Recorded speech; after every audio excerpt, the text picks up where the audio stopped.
बिस्मिल्लाहिर्रहमानिर्रहीम।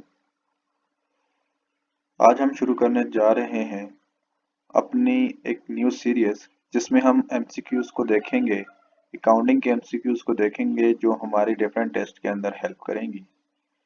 हमारे सीएसएस के स्क्रीनिंग टेस्ट के अंदर हेल्प करेंगे ये एमसीक्यूज हमारे सीनियर ऑडिटर के टेस्ट के क्वालिफाई करने में हमारी मदद करेंगे।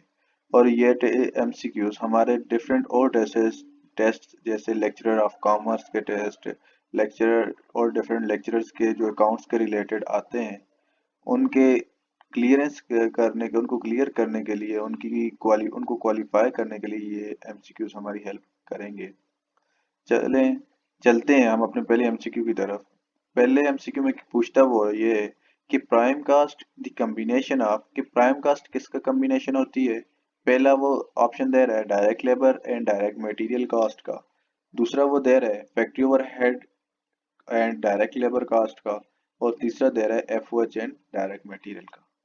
प्राइम कास्ट बेसिकली कम्बिनेशन होती है हमारी डायरेक्ट लेबर और डायरेक्ट मटेरियल कास्ट का, इसलिए ऑप्शन होगा A. The conversion cost is the combination of second MCQs में पूछ रहा है कि कन्वर्जन कास्ट किसका कम्बिनेशन होती है। पहला ऑप्शन दे रहा है direct labour and direct material का। दूसरा ऑप्शन दे रहा है factory overhead and direct labour का। और तीसरा एफओएच और डायरेक्ट मटेरियल का दे रहा है। कन्वर्जन कास्ट चार्ज होती है जब हमारा मटेरियल कन्वर्ट किया जाता है रॉ मटेरियल से फिनिशिंग गुड्स के अंदर, तब ये कास्ट चार्ज की जाती है। कन्वर्ट करने की चार्ज इसको कहा जाता है। तो ये कम्बिनेशन होती है फैक्ट्री ओवरहेड का और डायरेक्ट लेबर का। तीसरे के अंदर पूछता है company work under company ordinance कि कंपनी कौन से ऑर्डिनेंस के तहत वर्क करती है। 1932 के अंदर, 1962 के एक्ट के अंदर, 1984 के एक्ट के अंदर। तो कंपनी वर्क करती है 1984 के एक्ट के अंडर वर्क करती है। चौथे एमसीक्यू के अंदर पूछ रहा है नॉमिनल अकाउंट इज क्लोज्ड। पहला ऑप्शन दे रहा है after the end of period, second दे रहा है middle of the period and C दे रहा है none of these. Nominal accounts वो अकाउंट्स होते हैं जो हमारे at the end of period, at the end of accounting period हमें क्लोज करने होते हैं, जिनका इफेक्ट हमें प्रॉफिट एंड लॉस को चार्ज करना पड़ता है। ये कौन से अकाउंट्स होते हैं? जैसे रेंट का एक्सपेंसेस के आपके अकाउंट्स आ जाते हैं, रेंट का, डेप्रिसिएशंस के, सैलरीज के, ये सारे अकाउंट्स क्लोज किए जाते हैं। ये सारे के सारे अकाउंट्स नॉमिनल अकाउंट होते हैं।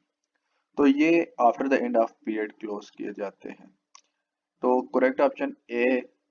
उसके बाद पांचवें में पूछ रहे हैं रियल अकाउंट इज क्लोज्ड कि रियल अकाउंट्स को क्लोज किया जाता है after the period, middle of the period and none of these. Real account close तो होते ही नहीं है क्योंकि इनका इफेक्ट अगले साल को चार्ज किया जाता है, अगले साल को ट्रांसफर कर दिया जाता है। तो जो सही ऑप्शन होगा वो सी है। उसके बाद कहता है डायरेक्ट एक्सपेंसेस चार्ज इन के डायरेक्ट एक्सपेंस चार्ज किए जाते हैं किसको? ट्रेडिंग अकाउंट को चार्ज किए जाते हैं या प्रॉफिट एंड लॉस अकाउंट को या बैलेंस शीट को। ठीक है, तो डायरेक्ट एक्सपेंसेस जो हिस्से होते हैं, जो मटेरियल को परचेज करने के ऊपर जो खर्चे आते हैं, तो उनको डायरेक्ट एक्सपेंसेस कहा जाता है। हमारी परचेजेस और डायरेक्ट एक्सपेंसेस दोनों हमारे हिस्सा होते हैं ट्रेडिंग अकाउंट का। उसके बाद सातवें नंबर के एमसीक्यू में पूछ रहा है capital is a part of कि कैपिटल किस चीज का पार्ट होता है? ट्रेडिंग अकाउंट का होता है, प्रॉफिट एंड लॉस अकाउंट का होता है या बैलेंस शीट का होता है? तो कैपिटल बेसिकली हमारा हिस्सा होता है जिस कैपिटल को हम प्रेजेंट करते हैं, शो करते हैं बैलेंस शीट के अंदर। ठीक है, तो उसको प्रॉफिट एंड लॉस अकाउंट को भी में भी हम इसको शो नहीं करते और ना ही ट्रेडिंग अकाउंट के अंदर करते हैं। तो जो करेक्ट ऑप्शन होगा वो हमारा बैलेंस शीट होगा। उसके बाद आठवें नंबर के एमसीक्यूज में पूछ रहे हैं purchases is the part of कि परचेजेस किसका पार्ट है? ट्रेडिंग अकाउंट का है, प्रॉफिट एंड लॉस अकाउंट के हैं या बैलेंस शीट के? तो ऊपर मैंने जैसे डायरेक्ट एक्सपेंसेस के दौरान मैंने बताया कि परचेजेस और डायरेक्ट एक्सपेंसेस दोनों जो होते हैं वो ट्रेडिंग अकाउंट का हिस्सा होते हैं। ठीक है, तो जो करेक्ट ऑप्शन है वो है ए।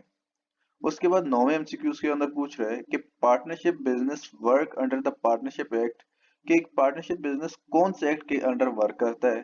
पहला उसने ऑप्शन दिया 1932, second one is 1962 and third one is 1984।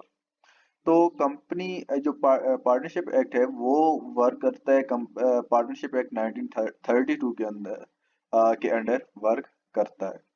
उसके बाद 10वें एमसीक्यू के अंदर पूछ रहा है कि closing stock shows in the balance sheet is, के क्लोजिंग स्टॉक शो किया जाता है बैलेंस शीट में, करंट एसेट शो किया जाता है, करंट लायबिलिटी या कैपिटल।